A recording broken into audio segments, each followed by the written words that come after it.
சொல்வதை விட பொக்கிஷம் என்றே நாம் சொல்லலாம். ஒவ்வொருவரும் எவ்வாறு வாழ வேண்டும் என்பது மிக எளிமையாக ஒரு 1.25 அடியில் 7 சீரில் மிகச் சிறப்பாக வள்ளுவன் ஒருவரால் மட்டுமே தான் இதை பாடியிருக்க முடியும். 7 சீரில் 7 கடல் தாண்டி இருக்கக்கூடிய எல்லோருக்கும், அதாவது மொழி, இனம், சமயம் கடந்து அனைத்து நல்ல உள்ளங்களும் பின்பற்றக்கூடிய ஒரு உன்னதமான ஒரு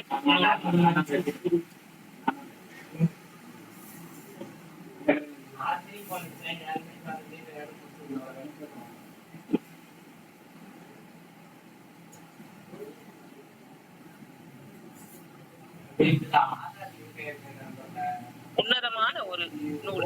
அந்த நூலின் சிறப்புகளை நாம் ஒவ்வொரு நாளும் மேடையில் பேசுவதோ இல்லை சான்றோர் பெருமக்கள் கூடியிருந்து அதை பற்றி உரைப்பது மட்டுமல்லாமல், வள்ளுவன் சொன்ன அந்த குறள் வழி ஒவ்வொருவரும் வாழ வேண்டும் என்பதே இதனுடைய சாராம்சம். இதில் மாணவர்கள் குறள் சிந்தனைகளை மனப்பாடம் செய்து படிப்பதோ தாண்டி வாழ்க்கையில் அந்த நல்ல கருத்துக்களை பின்பற்றி வாழ வேண்டும் என்ற உயரிய சிந்தனையோடு இந்த நிகழ்வு மிகச் சிறப்பாக நடைபெற்றுக் கொண்டிருக்கிறது. எண்ணிக்கை குறைவாக இருந்தாலும் எண்ணத்திலும் சிறந்திருக்கக்கூடிய ஒரு நிகழ்வு. அந்த அடிப்படையில் இந்த இணைய வழியிலே இன்னைக்கு இணைந்திருக்கக்கூடிய அனைத்து தமிழ் சொந்தங்களையும் நான் முதலில் அவர்களுக்கு என்னுடைய பணிவான வணக்கங்களை கூறி, இந்த நிகழ்வில் இணைந்திருக்கக்கூடிய அனைத்து தமிழ் சொந்தங்களையும் தன் இனிமையான குரலால் இன்முகத்தோடு வரவேற்க வருகிறார் எம் கல்லூரியினுடைய 1ஆம் ஆண்டு கணினி அறிவியல் துறை மாணவி தீபிகா அவர்கள்.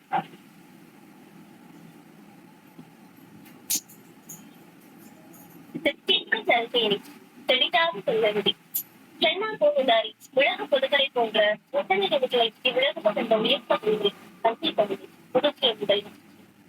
பிரபஞ்சத்தின் முதல் கால பகுதியில் அல்லது பிரின்சிபலத்தை போற்றப்படும் உலக பொதுகளை இவ்வுலக சமூகம் உணவு மதிப்புகளை வாழ்வை நாங்கள் உயர்த்திட ஊக்கமளித்த விதமாக இந்நிகழ்ச்சியில் ஒரு நிலைத்த ஏற்பாடு செய்த எங்கள் கல்லூரியின் நிர்வாக அலுவலர் முனைவர் அவர்கள் நன்றை பதிவு இடமாக தெரிவிக்கின்றனர்.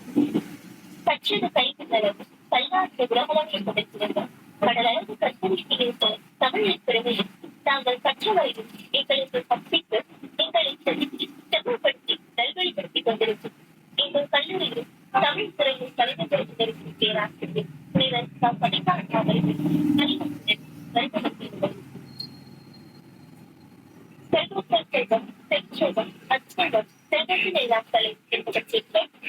தன்னுடைய கல்வி ஞானத்தை கேள்வி ஞானமாக்கி வள்ளுவம் சேமிப்போம் என்ற தலைப்பில் சிறப்பு ஆசிரியர் கொண்ட சிறப்பு விருதுகள் அம்மாசமுத்திரம் எல்ஐசி முகவரான திரு ஐயப்பன் ஐயா அவர்களை இருதரம் குறித்து பணிவுடன் வருவார்கள் என வரவேற்கின்றேன்.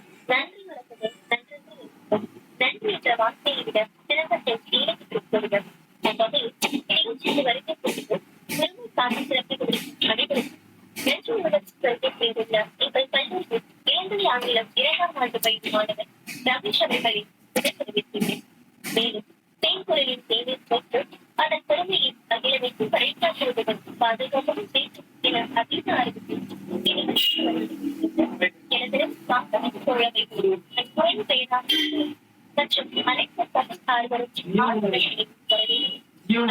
சிறப்புரையின் மூலம் உறுதி கருத்துக்களை தெரிந்து கொண்ட முதல் தோழர்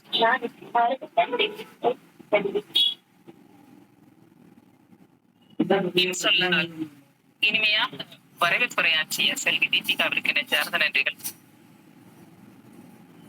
இன்றைய தலைப்போ வள்ளுவமும் சேமிப்பும் என்ற அடிப்படையிலே நமக்கு சிறப்பு விருந்தினர்கள் உரையாற்றுவதற்காக வந்துள்ளார்கள். வள்ளுவ பெருந்தகை சேமிப்பு குறித்து பல்வேறு குறளில் பதிவு செய்துள்ளார். அதையெல்லாம் தொகுத்து நமக்கு மிக சிறப்பாக உரையாற்ற வந்துள்ளார்கள்.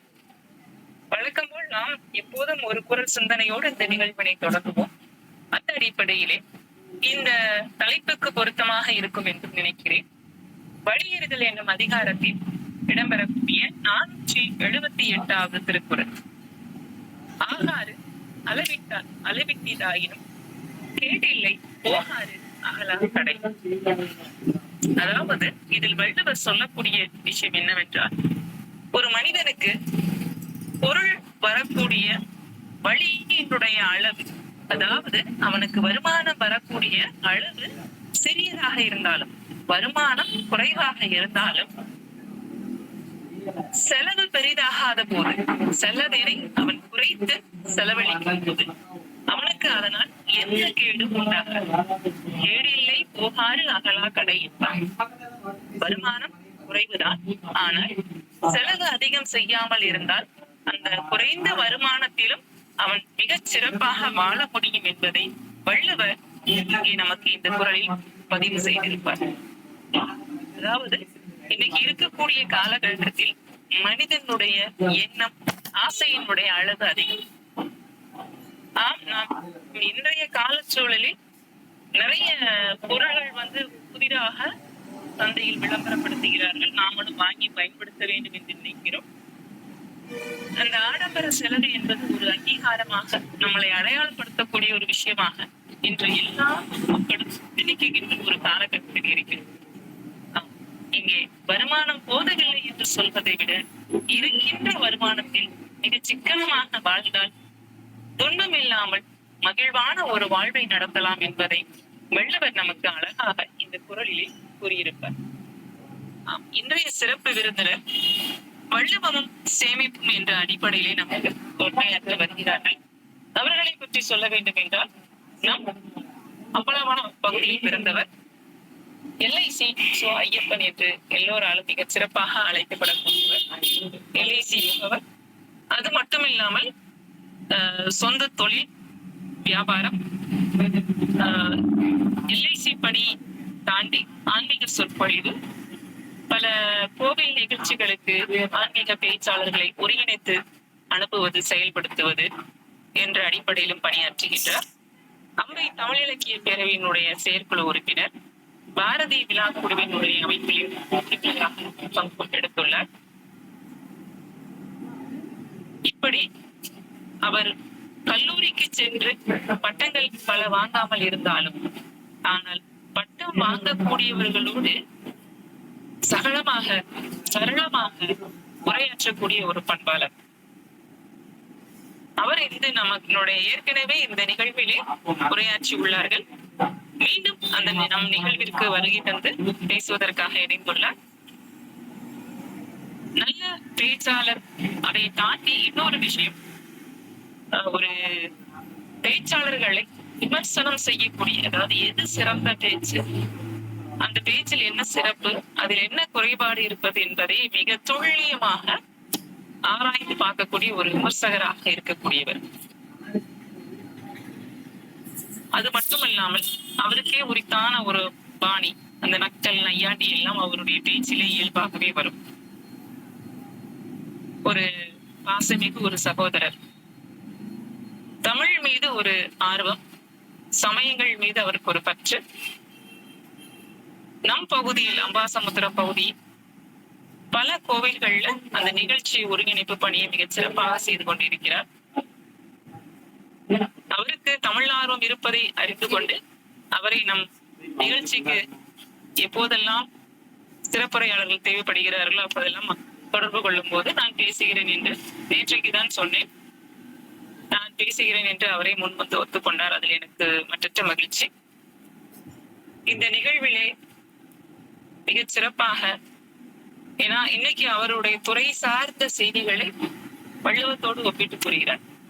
அது மட்டும் இல்லாமல் அவர் படிக்கின்ற காலகட்டத்திலே, அதாவது நம்ம இருதயகுளத்தில் இருக்கக்கூடிய ஒரு ஆண்கள் பள்ளியில் தான் படித்தார். அந்த பள்ளியிலே படிக்கும் போது சிறு சேமிப்பு அப்படிங்கிற ஒரு திட்டம் இருந்தது. அப்போ மாணவர்களுடைய அந்த எண்ணிக்கையில் இவர் ஒரு உறுப்பினராக, அந்த அதுல ஒரு ஃபாதர், ஆசிரியர் பெருமக்கள் எல்லோரும் அதில் இணைந்திருப்பார்கள். இவரும் ஒரு குழுவாக அதில் ஒரு உறுப்பினராக இணைந்து அதிக அளவில் இவர் இணைந்திருக்கக்கூடிய காலகட்டங்களில் மாணவர்களுடைய சேமிப்பு திறன் அன்றைய காலகட்டத்திலே அதிகம். ஒருவேளை பள்ளியிலே அந்த பணி அவருக்கு நேர்ந்ததால் கூட என்னவோ, இன்றும் அவர் அந்த சேமிப்பு துறையிலே மிகச் சிறப்பாக செயல்பட்டுக் கொண்டிருக்கிறார். ஒரு விழிப்புணர்வோடு மக்கள் மத்தியிலே எப்படி தான் சேமித்த பணத்தை சேர்த்து வைத்து இக்கட்டான காலச்சூழலில் எப்படி வளமாக நம்மை யாரையும் எதிர்பார்க்காமல் பிறரை சாராமல் தன்னிச்சையாக வளமோடு வாழ்வதற்கான வழிமுறைகளை சொல்கின்ற ஒரு பொறுப்பிலே இருக்கிறார். அவர்களை எம் கல்லூரியின் சார்பாக, திருக்குறள் பேரவை சார்பாக வருக வருக என வரவேற்று அவருடைய சிறப்புரையினை தொடர்மாறு அன்போடு அழைக்கிறோம்.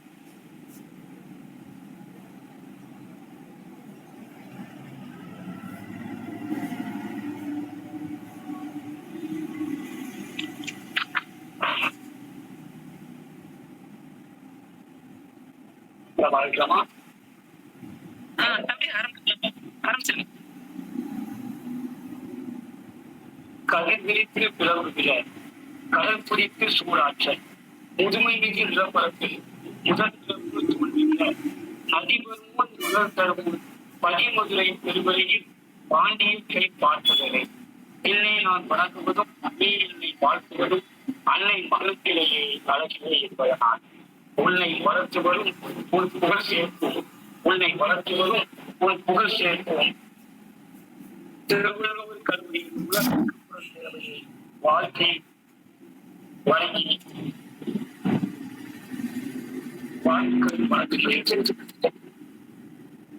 இந்த உலக திருக்குறள் பேரவையினுடைய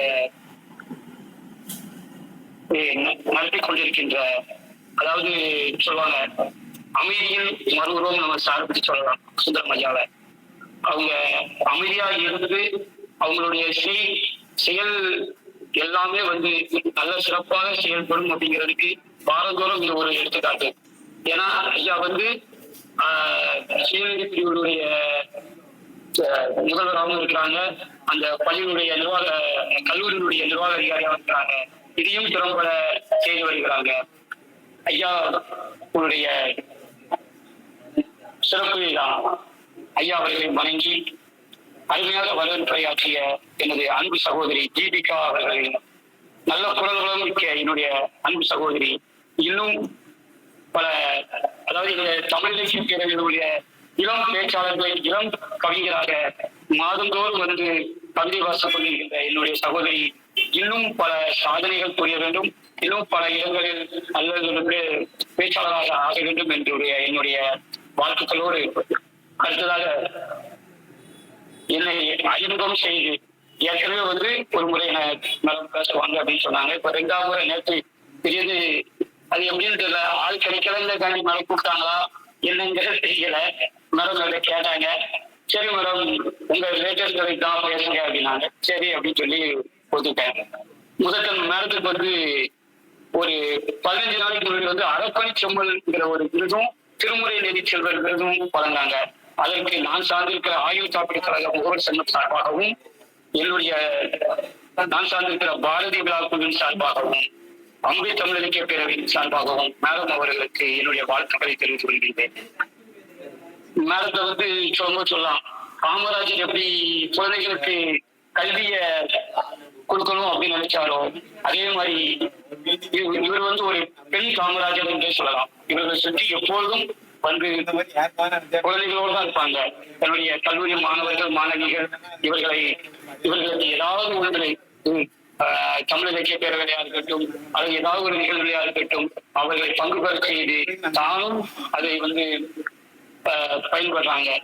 அந்த அளவுக்கு மாணவர்கள் மத்தியில நல்ல ஒரு அன்பாகவும் அரவணைப்பாகவும் இருக்கக்கூடிய என்னுடைய மூத்த சகோதரி கல்லா அவர்களை வணங்கி மற்றும் இளையவர்கள் இணைந்திருக்கும் அனைத்து சொந்தங்களுக்கும் சான்றோர் பெருமக்களுக்கும் வணக்கத்தை தெரிவித்து என்னுடைய உரையை ஆரம்பிக்கின்றேன்.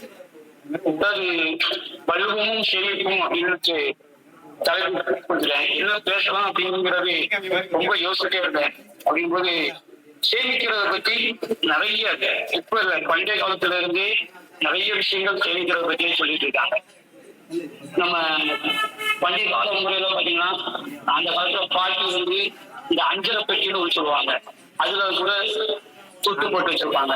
அப்புறம் வீட்டுல உள்ள மண் ஜாடி இந்த மாதிரி இதெல்லாம் சிங்க சேர்த்து வைப்பாங்க. குழந்தைகள் கூட மனு ஊஞ்சல் வாங்கி கொடுத்து அதுல சேர்க்கிற பழக்கத்தை கொண்டு வருவாங்க. இத வந்து ஒரு பழைய பாடல்ல சொல்லலாம். ஒரு பழைய பாடல் கூட உண்டு. மக்களை பெற்ற மகராசிங்கிற ஒரு படத்துல வந்து ஒரு பாட்டு உண்டு. அது என்னன்னா, நம்ம துட்டு வந்து நம்ம சேர்க்கிற துட்டை, அதாவது நம்ம சம்பாத்தியம் பண்ணுகிற பணத்தை வந்து நம்முடைய அம்மா கையில கொடுத்துட்டோம்னா அவங்க வந்து அதை வந்து அதிகப்படுத்துவாங்க. நம்ம வந்து சேர்க்கிற துட்டை வந்து அம்மா கையில கொடுக்கணும் அப்படிங்கறத வந்து அந்த பழைய பாடல சொல்றாங்க.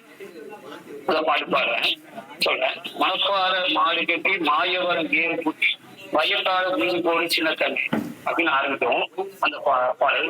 அதை சேர்த்து பணத்தை சிக்கனமா செலவு பண்ணணும் பக்குவமா அம்மா கையில கொடுத்து போடு சின்ன தண்ணி, உங்க அம்மா கையில கொடுத்து போடு சின்ன தண்ணி, அவங்க ஆகுவாங்க செல்ல தண்ணி அப்படின்னு சொல்லி இந்த பாடல் வரும். நம்முடைய சேமிப்பு அதே மாதிரி பாத்தீங்கன்னா ஒரு ஆங்கில போயம் ஒண்ணு உண்டு. அதுல வந்து கிராஸ் கூப்பர், அதாவது வெட்டுக்கிளி வெட்டுக்கிளி உண்டு. அந்த வெட்டுக்கிளி வந்து என்ன பண்ணும்னா எல்லா பக்கமும் போய் தன்னுடைய இரையை தேடி உடனே அதை சாப்பிட்டு ஈடுபடும். அதே நேரத்துல எறும்பு பாருங்க, அது தனக்கு தேவையானத தனக்கு தேவை அப்படிங்கிறத சாப்பிட்டு போக மீதி இருக்கிறத தன்னுடைய புத்துக்குள்ள கொண்டு வைக்கும்.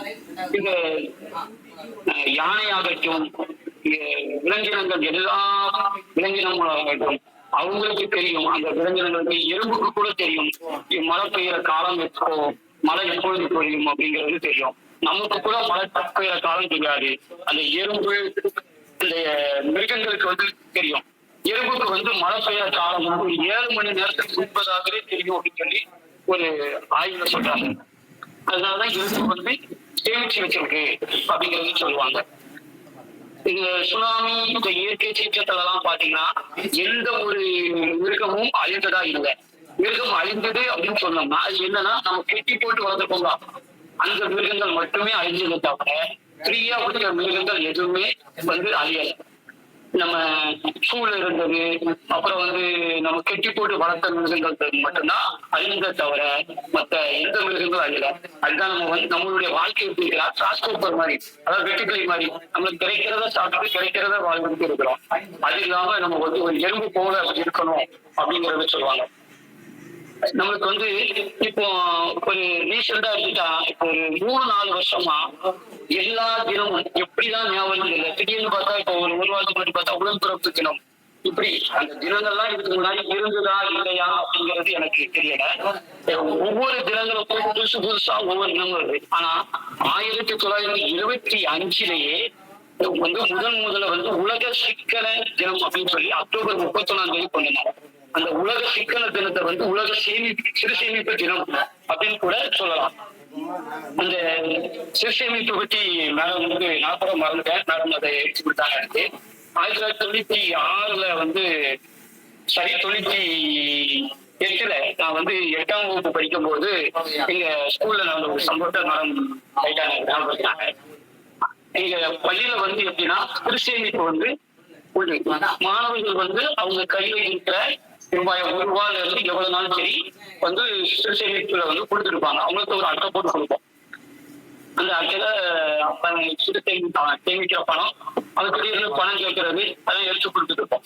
அந்த வருஷம் நான் படிக்கிற 1998 நான் படிக்கும் போது எனக்கு பொறுப்பாசிரியர் ஒருத்தருடைய ஜான் வில்டோஸ் சார்னு சொல்லி சேர்மாதி சாருக்கு அவங்களுடைய துணைக்கு வந்து ஒரு மாணவன் போடணும். அந்த அதாவது ஒரு பொறுப்பாசிரியர் அவருக்கு ஒரு மாணவன் அசிஸ்டண்டா வச்சிருக்கோம். அதுல வந்து நான் தான் வந்து பொறுப்புல இருந்தேன். அந்த வருஷம் 1998 சிறு சேமிப்புல வந்து அந்த வருஷம் வந்து அதிகபட்சமா வந்து சிறு சேமிப்பு நாங்க பண்ணணும்னு சொல்லி எங்களுக்கு வந்து அதாவது ஸ்கூல் லெவல்ல சிறு சேமிப்பு நடக்கிறத வந்து ஸ்கூலுக்கு ஹையஸ்டா இருக்கும். அந்த ஸ்கூலுக்கு வந்து பஞ்சரகத்துறையில இருந்து ஒரு பத்திரம் ஒண்ணு கொடுப்பாங்க. அந்த பத்திரமும் ஒரு பிரைஸும் கொடுப்பாங்க. அந்த பத்திரத்தை ஸ்கூல்ல வச்சுக்கிட்டாங்க. எனக்கு அந்த பிரைஸ கொடுத்தாங்க. ஏன்னா வந்து அப்போ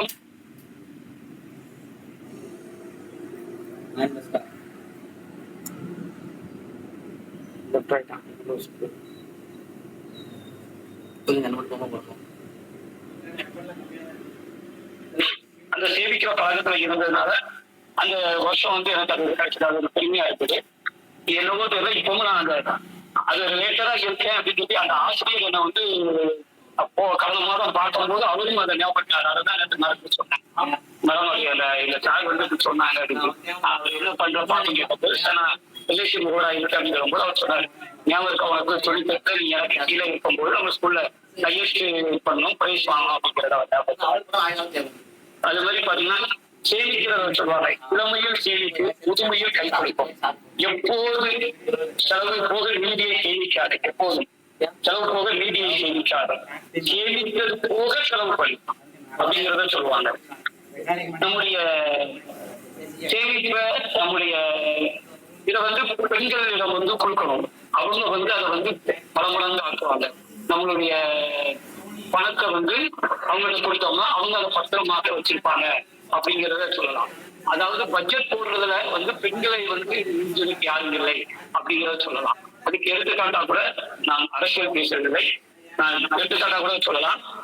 நம்முடைய நிதியமைச்சர் அவங்க நிதியமைச்சர் நிர்மலா சீதாராமன் கூட வந்து அவங்க பட்ஜெட் வாசிக்கும் போது வந்து புறநானூற்று பாடல் ஒன்று எடுத்து சொல்லுவாங்க. யானை புக்கம் குளம் போல அப்படின்னு சொல்லி ஒரு பாடலை பாடிதான் வந்து அந்த இதை ஆரம்பிச்சிருப்பாங்க. அதாவது அறிவுடி அந்த அந்த பாட்டு என்னன்னா,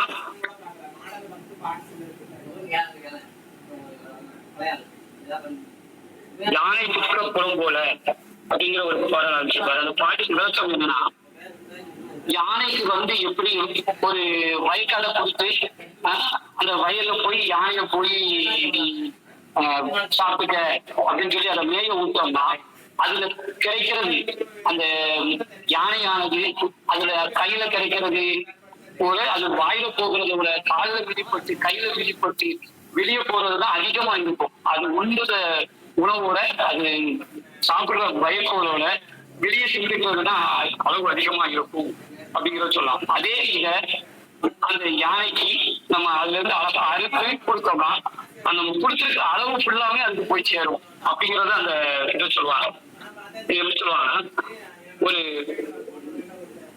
ஒரு மிகச்சிறந்த பரப்பளவு கொண்ட நிலத்தில் விளைஞ்ச நெல்லை அறுத்து உணவு களமாக்கி யானையை கொடுத்தால் அதனை யானை பல நாட்களாக உண்ணும். ஆனால் 100 வயல்கள் இருந்தாலும் யானை புகுந்து தன்னை உண்ண ஆரம்பித்தால் யானை தின்பதை விட யானை கால்களால் மிதிப்பட்டு அழிந்த நெல்லின் அளவே அதிகமாகும். அதே போல் ஒரு நாட்டின் தலைவன் வரி திரட்டும் முறை தெரிந்து மக்களிடம் வரி திரட்டினால் நாடு கோடிக்கணக்கில் பொருட்களை பெற்று தலைக்கும். ஆனால் நாட்டை ஆள்பவன் அறிவில் குறைந்தவனாக்கி முறையறியாத பரிவரங்களில் சூடுகளோடு ஆரவாரமாக ஈவிரக்கமில்லாத அநியாயமாக வரியை திரட்ட விரும்பினால் யானை புகுந்த நிலம் போல தானும் கெட்டு தன் நாட்டையும் கெடுப்பான் அப்படிங்கிறத ஆரம்பிச்சு அந்த அம்மா இந்த பட்ஜெட் உரையில சொல்லியிருப்பாங்க. அதே மாதிரி ஒவ்வொரு விஷயத்தையும் நம்ம சொல்லிட்டே வரலாம். நம்ம நெற்களஞ்சியம் அப்படின்னாலே தஞ்சாவூர் சொல்லுவோம். நெற்களஞ்சியம் அப்படின்னாலே தஞ்சாவூர் தான் சொல்லுவோம். முதல் இடம் வந்து தஞ்சாவூர், இரண்டாம் இடம் வந்து உங்களுக்கு தெரியுமா தெரியலையாங்கிறது தெரியாது. இரண்டாம் இடம் வந்து நம்மளுடைய திருநெல்வேலி. எப்படி திருநெல்வேலி சொல்றீங்க தம்பி அப்படின்னு சொல்லலாம். திருநெல்வேலியில வந்து இன்று அளவு நம்முடைய பகுதியில நம்ம கோட்டாங்குளம் விளக்கில இருந்து ஒரு கிலோமீட்டர் தாண்டி உள்ள போனீங்கன்னா நெல் ஷேர் அப்படின்னு சொல்லி ஒரு கட்டடம் இருக்கும். அந்த கட்டடத்துல என்ன பண்ணுவாங்கன்னா அந்த காலத்துல வீடுகள்ல இருக்கிற நெல் போக அவங்களுக்கு வைக்க இடம் இல்லாத நெல்களை வந்து அந்த சேருங்கிறதுல வைப்பாங்க. அந்த பெரிய பில்டிங் மாதிரி இருக்கும், அதுல வைப்பாங்க. அவங்கவுங்க வச்சிருவாங்க. அவங்களுக்கு என்ன எப்ப தேவையோ அதை போய் இருப்பாங்க. இன்றளவும் அந்த நெல் சேருங்கிறது வந்து இருக்கு. நம்ம தஞ்சாவூர் காலத்ததால நம்மளுடைய திருநெல்வேலி சொல்லலாம். நம்ம இன்றளவும் வந்து நம்முடைய சேமிப்பை வந்து பயன்படுத்தி கொண்டிருக்கிறோம். சேமிக்கிற பழக்கத்தை வச்சு கொண்டிருக்கிறோம். இப்ப நம்ம திருக்குறள்ல போனா வள்ளுவர் என்ன சொல்றாரு சேமிக்கிறத பத்தி அப்படிங்கிறத பார்ப்போம். அளவறிந்து வாழாதான் வாழ்க்கை உளப்போல இல்லாகி தோன்ற கடும். அளவறிந்து வாழாதான் வாழ்க்கை உளப்போல இல்லாகி தோன்ற கடும்.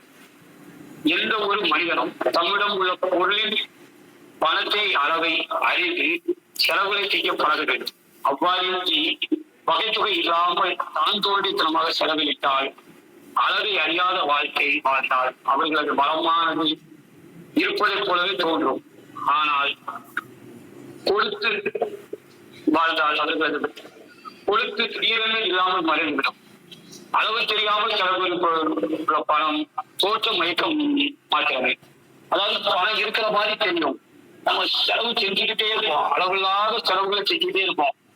அந்த செலவுலாம் என்ன ஆகும், நம்மகிட்ட பணம் இருக்கன்னு ஒரு, அதாவது சொல்லுவாங்க, ஆத்துல போட்டாலும் நம்ம அளந்து போடு அப்படிம்பாங்க.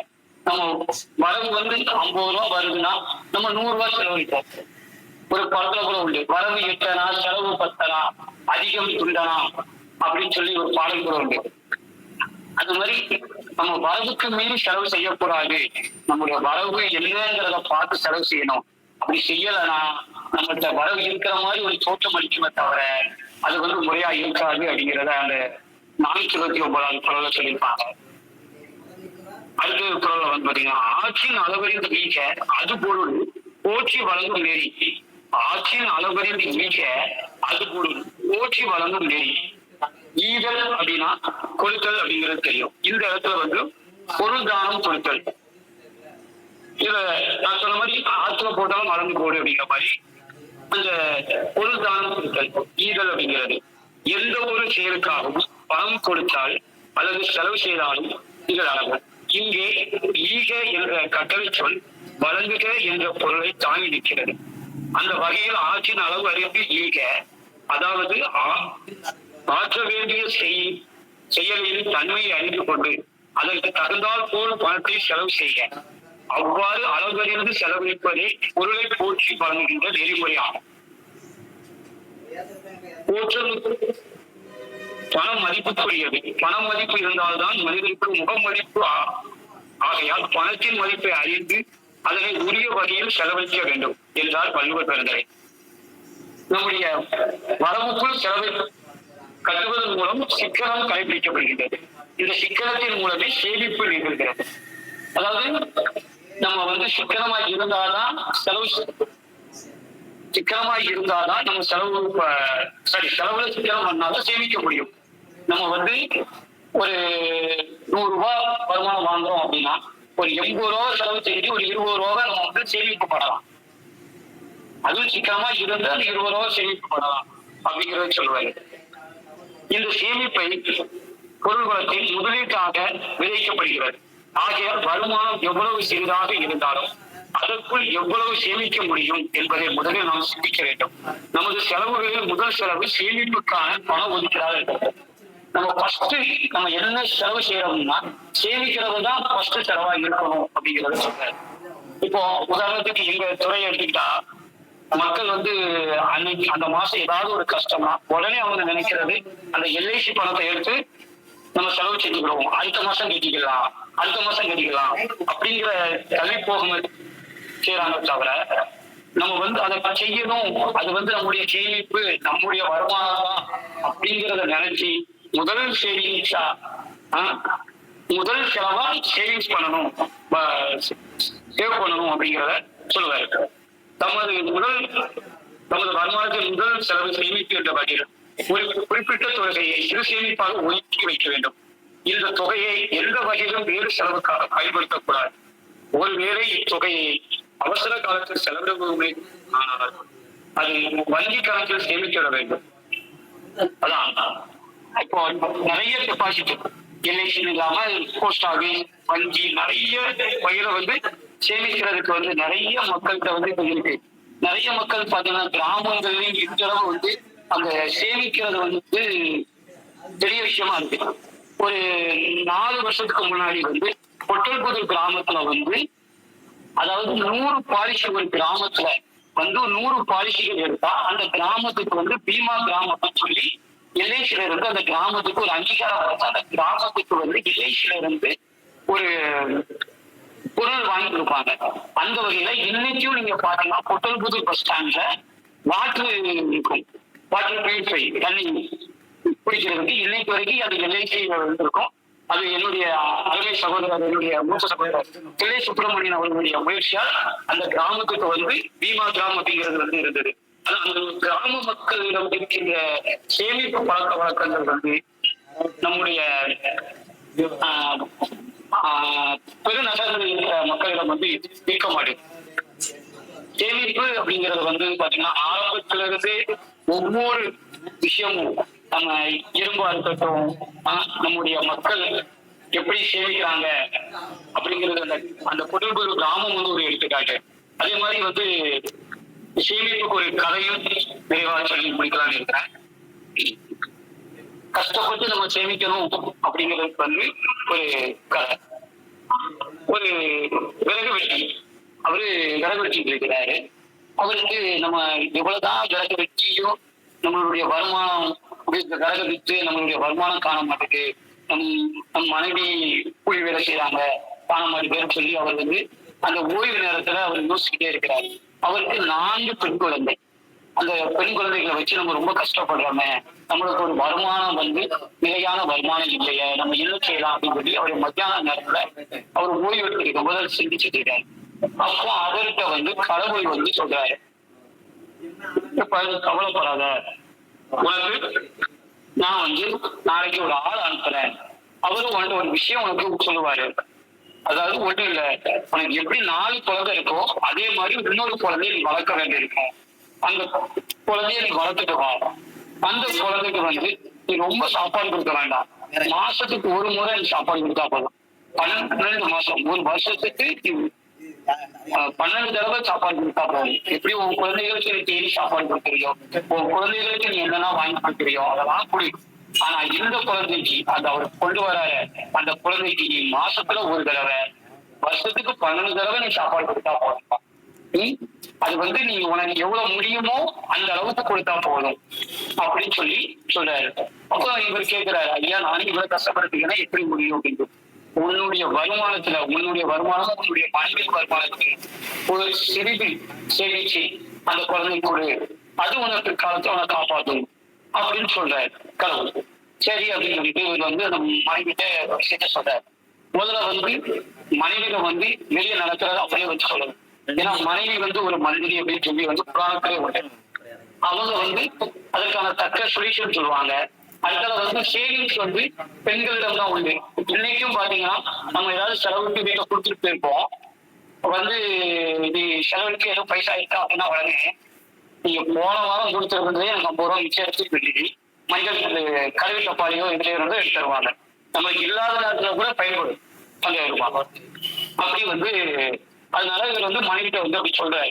மனைவியும் சரி வரட்டும், யார் யாரான்னு பார்ப்போம் என்னன்னு பார்ப்போம் அப்படின்னு. அதே மாதிரி ஒருத்தர் வந்து மறுநாள் வந்து அவர்கிட்ட பேசுறாரு, இப்படி ஐயா நான் வந்திருக்கிறேன், இந்த குழந்தை வச்சுக்கல அப்படின்னு சொல்லி இந்த குழந்தைக்கு இவ்வளவு பணம் கொடுத்தா போதும், இவ்வளவு சாப்பாடு கொடுத்தா போதும் அப்படிங்கிற மாதிரி சொல்றாரு. அந்த செய்தி சொல்றாரு.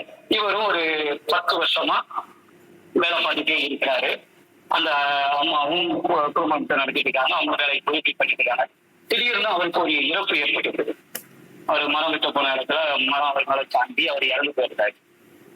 இறந்து போனோன்னு அந்த அம்மாவுக்கு திக்குன்னு தெரியல, ஒண்ணும் தெரியல. ஏன்னா ஒரு வருமானம் வந்துட்டு இருந்தது, அந்த வருமானம் நின்றுட்டு என்ன பண்ணலாம் அப்படிங்கிறது அந்த அம்மாவுக்கு ஒண்ணுமே தெரியல. நம்ம இந்த குழந்தைக்கு சாப்பாடு கொடுக்குற நாளும் வந்துட்டு நம்ம என்ன பண்ணன்னு தெரியலையே அப்படின்னு அவங்க யோசிச்சுட்டு இருக்கும் போது அவர் இறந்து ஒரு 2-3 நாளே வந்து அவங்க வீட்டுக்கு வந்து போஸ்ட் போட்டு ஒரு 3 பேர் வராங்க. அந்த 10 வருஷத்துக்கு முன்னாடி வந்தாலும் அவரும் அவர் கூட சேர்ந்து ஒரு 3 பேர் வராங்க. வரும்போது வந்து அவங்க சொல்றாங்க, அம்மா அப்படி உங்க வீட்டுக்காரர் இறந்தாரு பார்த்தீங்களா, நீங்க ஒரு கடவுள் சொன்னாலும் ஒரு குழந்தைய வளர்த்துருந்தீங்களா, அந்த குழந்தைய எங்களுக்கு தந்துருங்க, அதுக்கு பதிலா உங்க குழந்தைய சாரி உங்க கணவர் இறந்ததுக்கு 2 லட்சம் ரூபாய் வந்து நீங்க போடுறதுக்கு உங்களுக்கு பணமா கிடைக்குமா அப்படின்னு சொல்லி கேட்கிறாங்க. அவங்க கேட்கிறாங்க, இது என்னுடைய எனக்கு எதுவுமே தெரியல, அவர் சொன்னாரு நான் செய்யட்டுமேன்னு சொல்லி மாசம் மாசம் நான் வந்து சரி அவர் கொடுத்த பணத்திலையும் நாங்க சொல்ல பணத்திலையும் கொஞ்சம் சிறு போட்டு கொடுக்கணும். அப்ப சொல்லும்போது சொல்லுவாங்க, ஒண்ணு இல்லை, அவங்க வீட்டுக்காரங்க இன்சூரன்ஸ் போட்டுட்டோம், அந்த இன்சூரன்ஸ் தொகை தான் 10 வருஷம் லட்சம் 2 லட்சமா வந்திருக்கு, அவர் இல்லட்டாலும் உங்களுக்கு இந்த 2 லட்சம் ரூபாய் ஓரளவுக்கு உங்க குடும்பத்தை ஈடு செய்யவும் கஷ்டத்தை அப்படின்னு சொல்லி அந்த அதிகாரிகள் வந்து கொடுப்பாங்க. இதுதான் வந்து ஒரு குடும்பத்துல வந்து ஈடு செய்ய முடியாத இழப்பை வந்து அந்த அவங்க சேவிங்ஸ் பண்ண அந்த சேமிச்சு வச்ச பணம் வந்து அவங்களுக்கு தக்க சமயத்துல கை கொடுக்கும். ஒவ்வொரு விஷயமும், அதாவது பாத்தீங்கன்னா, ஒரு எங்க வீட்டு பக்கத்துல ஒரு டிரைவர், அவர் வந்து வெறும் 12 ரூபாய்க்கு பிரதம மந்திரி பாலிசி எடுத்திருந்தாரு. வெறும் 12 ரூபாய்க்கு. அவர் எடுத்திருந்த 3வது மாசம் அவர் வந்து ஒரு ஆக்சிடென்ட்ல இறந்து போனாரு. அந்த வீட்டுக்கு 4 லட்சம் ரூபாய் அந்த வீட்டுக்கு கிடைச்சது. அந்த வீட்டுல ரொம்ப கஷ்டப்பட்டவங்க இருந்தாங்க. குடும்பமே ரொம்ப கஷ்டப்பட்டது. இன்னைக்கு அவங்க பையன் காலேஜ் படிச்சுட்டு இருக்கான். அவன் அந்த கரெக்டா அந்த பையன் 10ஆம் கிளாஸ் படிக்கும் போது அவர் இறந்து போனாரு. காலேஜ் படிச்சுட்டு இருக்கான். அந்த பணத்தை அவங்க அப்படியே டெபாசிட் பண்ணி அதுல உள்ள வட்டியை வாங்கி அவங்க பையன் படிச்சுட்டு இருக்கான் அப்படின்னு சொல்லி சொன்னாங்க.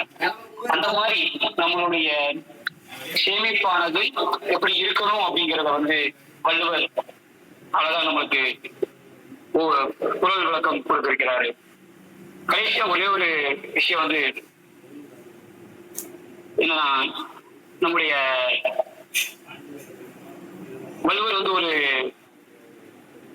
ஒரு குரல்ல சொல்லியிருப்பாரு, பொருள் இல்லாத இவ்வுலகம் இல்லை,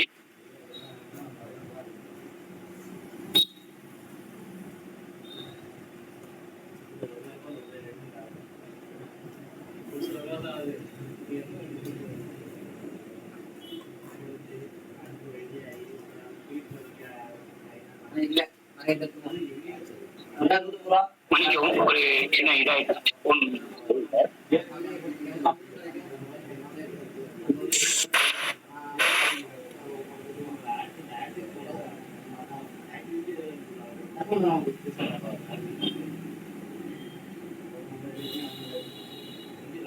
பணம் பற்றும் செய்யும் அப்படின்னு சொல்லி சொல்லுவாங்க. அதே மாதிரி நம்ம பாரதியார் சொல்லுவாரு, புதிய ஆட்சி சொல்ல, பணத்தை பெருக்கு அப்படின்னு சொல்லி. ஈசன் மனிதருக்கு இட்டுள்ள 2வது கட்டளை பொருள் ஆகையால் பொருளை ஈட்ட, அதாவது பணத்தை சேர்க்க மனிதன் முயற்சி இருக்க வேண்டும் என்று பாரதியார் வந்து சொல்வாரு. அதே மாதிரி இயேசு கிறிஸ்து வந்து பைபிள்ல சொல்வாரு, தெய்வம் இல்லை என்று சொல்வது தவறு, தெய்வம் என்று பணத்தையே தெய்வம் என்று வைத்துக்கொள் அப்படின்னு சொல்லி பைபிள்ல சொல்லுவோம். இப்படி பணத்தை வந்து நம்ம சேமிக்கிறத வந்து ஒண்ணுனா வந்து சொல்லிக்கிட்டே போலாம். நம்முடைய வள்ளுவருடைய குரலுக்கு ஏற்ப நம்முடைய வருமானத்தையும் பெருக்கி நம்முடைய வாழ்வையும் வளமான வாழ்க்கையாக வாழ வேண்டும் என்று கூறி நல்லதொரு வாய்ப்பு அளித்த உலக திருக்குறள் இறைவழி அரங்கத்திற்கு நன்றி பாராட்டி அமைகின்றேன். நன்றி வணக்கம். நன்றி ஐயப்பன் அவர்களே. வள்ளுவமும் சேமிப்பும் என்ற தலைப்பை எடுத்துக்கொண்டு மிகச் சிறப்பாக சேமிப்பு குறித்து பாரம்பரியமாக பண்டை தமிழ் மக்களிடம் எப்படி இருந்தது. இன்னைக்கு எல்லாம் வீடுகளில் அஞ்சரை பெட்டி இல்லை. அன்று பாட்டி அஞ்சரை பெட்டி வைத்திருப்பார்கள். அதில் பணமும் இருக்கும். மஞ்சாடியில் சிறு பிள்ளைகளே ஒரு உண்டியலை வாங்கி கொடுத்து அதுல பணத்தை சேர்த்து வை அப்படிங்கிற பழக்கம் வந்து ஆரம்ப காலகட்டங்கள்ல அதிகமா இருக்கு.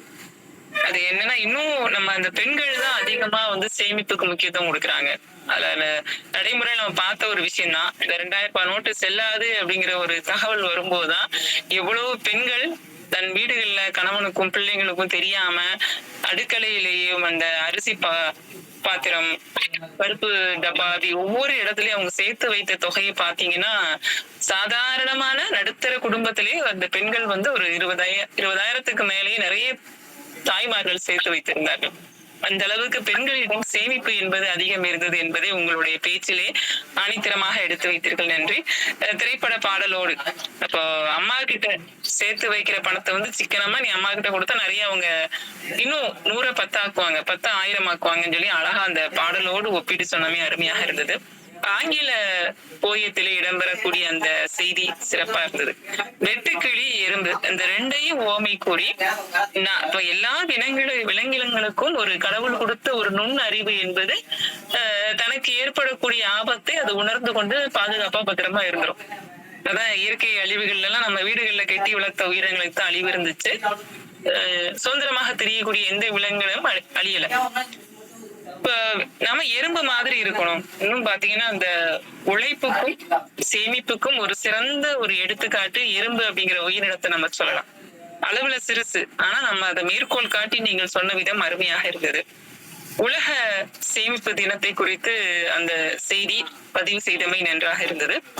1925 அக்டோபர் மாதம் அந்த தினம் கொண்டாடப்படுகிறது என்ற அந்த தகவலுக்கும் நன்றி. 8ஆம் வகுப்பிலே 1998 அந்த சிறு சேமிப்பிலே பள்ளிகளிலேயே அந்த துறை இருந்தது. அஞ்சலக துறையிலும் அதுல சிறப்பாக செயல்படக்கூடிய பள்ளிகளுக்கு சான்றிதழ்களும் பரிசுகளும் வழங்கிய அந்த நிகழ்வு அன்றைய காலகட்டங்களில் மிக அழகாக இருந்தது. இளமையிலே சேமிக்கக்கூடிய அந்த செய்தி. அப்போ இன்னைக்கு பெண்கள் தான் பட்ஜெட் போடுதல் சிறந்தவர்கள் சொல்லி இன்னைக்கு இருக்கக்கூடிய நிதியமைச்சருடைய அந்த புறநானூற்று பாடல் கருத்தை ஒப்பிட்டு கூறியமை சிறப்பாக இருந்தது. ஏன்னா யானை அது தானாக ஒரு வயல்ல போய் சாப்பிட ஆரம்பிச்சதுன்னா அதுல அழிந்து போகக்கூடிய நெல்மணிகள், அந்த நெற்கதிர்கள் அதிகம். அதுவே நம்ம அதுக்கு அறுத்து அந்த நெற்கதிரை சாப்பிட கொடுத்தோம் அப்படின்னா அதுல அதிகமா சிக்கனமாகும். அப்ப இத மன்னனுக்கு வரி விதிக்கக்கூடிய ஒரு முறைக்கு சான்றாக சொல்லி இருப்பார்கள். அன்றைய காலகட்டத்தில் எல்லாம் பெண்பார் புலவர்களும் சரி ஆண்பார் புலவர்களுமே மன்னனை எதிர்த்து கேள்வி கூடிய இடத்துல இருப்பாங்க. ஒரு நாட்டினுடைய மக்களுக்கு என்ன வருமானம் வருதோ அந்த வருமானத்துக்கு ஏத்த மாதிரி அந்த அரசன் வரி விதிக்கணும். இந்த அரசன் வரி விதிக்கிறதுமே கஜானால கொண்டு வைக்கிறது. மழை இல்லாத காலகட்டத்துல பஞ்சம் வரும்போது, இயற்கை சீற்றங்கள் வரும்போது அந்த பணத்தை கொண்டு போய் மக்களுக்கே அவன் செலவு செய்யும். இதுதான் சங்க இலக்கியங்கள் நமக்கு சொல்லக்கூடிய செய்தி. ஆனா அந்த நிகழ்வை ஒப்பிட்டு சொன்னமே அருமையாக இருந்தது. இன்னைக்கு இருக்கக்கூடிய காலகட்டத்தில் நம்ம அது ஒரு கேள்விக்குறியான ஒரு விஷயமா கூட பாக்குறோம். இந்த தகவல் மிக சிறப்பாக இருந்தது. நம்மளுடைய திருநெல்வேலி மாவட்டம் தான் 2வதாக நெற்களஞ்சியமாக சொல்லலாம். ஆமா, அதெல்லாம் நம்ம நெல்லுக்கு வெளியிட்டு அமைத்தது எம் சிவபெருமானே ஒரு புறநானூறு கதை சொல்லுவோம். புராண கதைகள் இருக்கிறது. நெல்லையப்பர்ங்கிற பேரு அந்த காரணமே அங்கு நம்ம திருநெல்வேலி மாவட்டத்துல விவசாய நிலங்கள் அதிகமாக இருந்தது. நீங்கள் சொன்ன தகவலும் மிக சிறப்பு, புதுமை. ஏன்னா இன்னைக்கும் அந்த வீடுகள்ல மிஞ்சி இருக்கக்கூடிய நெல்ல பொது இடத்துல ஒரு குறிப்பிட்ட இடத்துல வச்சுட்டு தேவைப்படும் போது எடுத்து பயன்படுத்தக்கூடிய தன்மை இந்த கிராமப்புற மக்கள்கிட்ட முன்னாடி இருந்தது. அந்த தகவலும் மிக சிறப்பாக இருந்தது. எப்படி செலவழிக்கணும், அதுல வழியறிதல் அப்படிங்கிற அதிகாரத்துல 477, 79வது குறட்பாக்களை எடுத்து இரு குறள் கருத்துக்களை எடுத்தாலும் அந்த குறள் சிந்தனைகளை தாண்டி பல்வேறு தகவலை பதிவு செய்தமைக்கு நன்றி. அப்ப ஈகை அப்படின்னு வரும்போது கூட அதிலும் நாம் அந்த பொருளினுடைய அளவை தெரிஞ்சுக்கிட்டு தான் நம்ம கொடுக்கணும். நம்ம ஈவது செல்வத்தை பாதுகாக்கக்கூடியதா, செல்வத்து பயனே ஈதல் அப்படின்னு சொல்லி சொன்னாலும் ஆனாலும் அதுலயும் நமக்கு ஒரு வரையறை பார்த்து செய்வது மிக சிறப்பாக இருக்கும். முதல் செலவு என்பதே சேமிப்பாக இருக்கணும். நம்ம இன்னைக்கு அதை தவறுதோம் அப்படிங்கிறத ஒத்துக்கலாம். வள்ளுவருடைய அந்த சிந்தனையும் இங்கே வருமானம் குறைவாக இருந்தாலும் 100 ரூபாயில 20 ரூபாய் சேமிப்புக்காக எடுத்து வைக்கக்கூடிய ஒரு சூழல்ல இருந்தோம் அப்படின்னா நம்மளுக்கு எந்த பிரச்சனையும் வாழ்க்கையில வராது அப்படிங்கறது மிக சிறப்பாக உங்களுடைய உரை துறை சார்ந்த செய்திகளை ஒப்பிட்டு கூறியமை நன்றி. பொட்டல்புதூர் கிராம அந்த செய்தி, தில்லை சுப்பிரமணியன் அண்ணனுடைய அந்த முயற்சிக்கு பாராட்டுக்கள். விறகு வெட்டி கடவுளுடைய கதை. அப்ப இந்த கதையை உங்கள் துறை சார்ந்து அந்த பாலிசி எடுக்கக்கூடிய அந்த மக்களுக்கு எளிமையாக சொல்லக்கூடிய ஒரு கதை தான். அப்போ மிக சிறப்பாக ஒவ்வொருவரும் வாழ்வில் அந்த பணம் அப்படிங்கிறது அத்தியாவசிய ஒரு தேவை. அதான் பொருளில்லாருக்கு இவ்வுலகம் இல்லை, அருளில்லாருக்கு அவ்வுலகம் இல்லாங்க. இப்ப நடைமுறையில உயிரோடு இருக்கும்போது பொருள் தேவை, இறந்து போனதுக்கு அப்புறம் மறு உலகம் அப்படின்னு சொல்லக்கூடிய மேலுலக வாழ்வு அருள் இல்லாதவனுக்கு இல்ல அப்படிங்கறத வள்ளுவர் சொல்லியிருப்பார். பாரதியாரனுடைய அந்த ஆத்திச்சூடியில் கூட பணத்தை பெருக்கு. இப்ப பணம் அப்படிங்கிறது இன்னைக்கு ஒரு அத்தியாவசிய ஒரு தேவை. அதை நாம் பணமே வாழ்க்கை என்று இருக்காமல் நமக்கு வருகின்ற வருமானத்தில் ஒவ்வொரு மனிதரும் ஒரு சிறிய அளவு நாளில் ஒரு பங்காவது சேர்த்து வைக்க வேண்டும். சேமிப்பு நம்மளுடைய வாழ்க்கையை மிகவும் வளமாக்கும் என்பதை நம்ம சொல்லலாம். அதுக்கு உங்களுடைய அந்த அனுபவங்களோடு நடைமுறையில் நடந்த நிகழ்வுகளோடு ஒப்பிட்டு கூறியமை நன்றி. பாலிசி எடுக்கக்கூடியவர்கள் ஒரு விபத்துல தவறும் போது அவர்கள் பாலிசி எடுத்திருந்தால் அந்த குடும்பத்திற்கு அந்த இழப்பை ஈடுகட்டக்கூடிய அளவுக்கு அந்த பணம் அப்படிங்கிறது ஒரு முக்கிய பங்களிக்குது. அப்ப இன்றைய காலச்சூழல்ல அடிமட்டத்திலிருந்து எல்லோருக்குமே இதுல பொருளாதாரத்துல பின்தங்கி உயர்ந்து பாரபட்சமே இல்லாமல் எந்த அளவு வருமானம் வருதோ வருமானத்துக்கு ஏத்த மாதிரி சேர்த்து வைக்கக்கூடிய ஒரு காலகட்டத்துல நம்ம இன்னைக்கு இருக்கிறோம். அதை மிக சிறப்பாக உங்களுடைய உரையை பதிவு செய்தீர்கள். உங்களுக்கு நெஞ்சார்ந்த நன்றிகள். வேறு யாராவது கருத்துக்களை பதிவு செய்வதாக இருந்தால் சொல்லலாம்.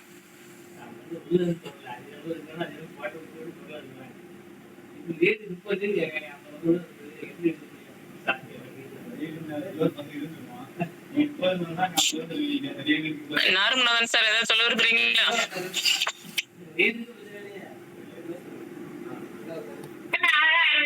அற்புதமான அவரை தம்பி கொடுத்தது. அது பார்க்கல பாரிசனுடைய மருமகனா? ஹலோ ஐயா சொல்லுங்க, கேக்குது சொல்லுங்க. பாரதி கடனுக்கு என்ன மருமகனா? ஆமாங்க ஐயா. பத்தியா அந்த அந்த குடும்பத்துல இருந்துச்சுன்னா பிரமாதமா பாரதி கண்ணன் மாதிரியே இருப்பாளா, நிதானமா சூப்பரா. சேவை பத்தி ரொம்ப நல்ல பிரச்சனை. இந்தியா ரொம்ப சிறப்புல சிறந்திருக்கும். இந்த போஸ்ட் ஆஃபீஸ்ல பார்த்து நிறைய சேமிப்பாங்க.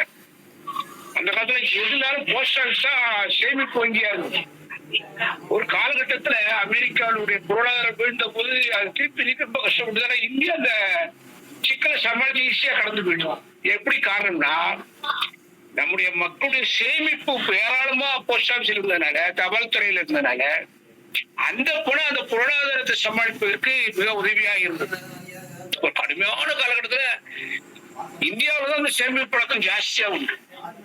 மற்ற நாடுகள் எல்லாம் சேமிப்பை விட சிரமத்தான் பெருவாங்க. அந்த மார்க்கெட்டிங் அந்த குளோபலைசேஷன் அந்த பிரச்சனை தான். செலவழி அப்பதான் பத்தம் முன்னேறும், அந்த தொழில் முன்னேறும், வாழ்க்கையினுடைய நிறைய வியாபாரங்கள் முன்னேறும்னு சொல்லி சேமிப்பினுடைய அவசியத்தை குறைச்சிக்கிட்டே வரக்கூடிய சூழல் இன்னைக்கு இருக்குது. ஆனா அந்த சூழல கூட நம்முடைய சேமிப்பு மனப்பான்மை இன்னும் மாறல. அது ரொம்ப அற்புதமா எல்ஐசியினுடைய முகவரா இருந்தாலும் கூட அந்த இலக்கியத்துல மிக ஆழமாக ஆழங்கால் பட்டு வள்ளுவம் சேமிப்பு என்று மிக சிறப்பாக அற்புதமான உரை, அது மிக அனுபவப்பட்ட உரையா இருந்தது. அவருக்கு வாழ்த்துக்கள் சிறந்த முழுமையான மனமார்ந்த பாராட்டுக்கள் அவருக்கு. அவரை எதிர்காலம் மிக சிறப்பாக வழங்கும். அவருடைய வணிகம் மிக ஏற்றத்தில் வழங்கும். அவரை வாழ்த்தி மீண்டும் மீண்டும் அவரை பாராட்டி நன்றி கூறி விடுகிறேன். நன்றி, வணக்கம். நன்றி சார், உங்களுடைய கருத்துக்கு நன்றி. அழகா அந்த இந்தியாவினுடைய ஒரு பொருளாதாரத்தையே ஒரு வீழ்ச்சியில் இருந்து காக்கக்கூடிய ஒரு சூழல் அன்னைக்கு இருந்துச்சு அப்படிங்கிறது அந்த அஞ்சலக துறையிலேயே அந்த மக்கள் சேர்த்து வைத்த அந்த பணம் தான் உங்களுடைய வரலாற்று ஆசிரியர் அல்லவா, அதனால கடந்த வரலாறை எல்லாம் இப்போது நினைவுபடுத்தி கூறியமைக்கு நன்றி சார், நன்றி. வேறு யாராவது தங்களுடைய கருத்துக்களை பதிவு செய்வதாக இருந்தால் சொல்லலாம்.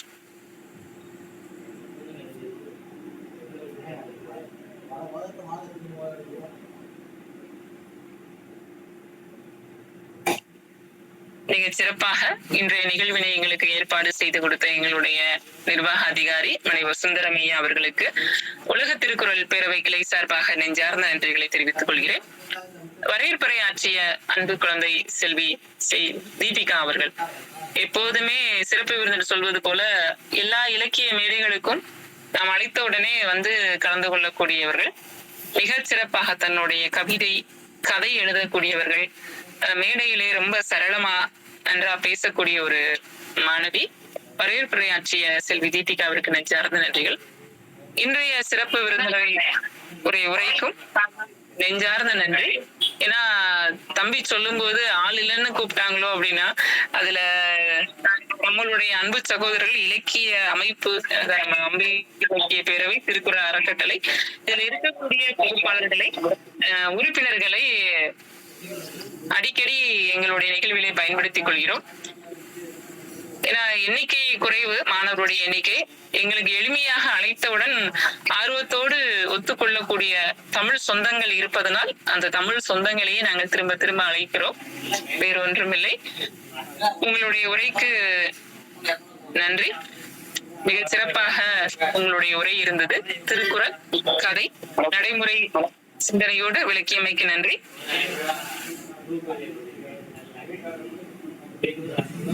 அடுத்தபடியாக இந்த நிகழ்விலே LIC முகவர்கள் உங்களுடன் பணிபுரியக்கூடிய அன்பு சகோதரர்கள் தில்லை சுப்பிரமணியன் சார், கண்ணன் சார், இன்னும் பல தமிழ் ஆர்வலர்கள் இந்த நிகழ்வில் இணைந்துள்ளார்கள்.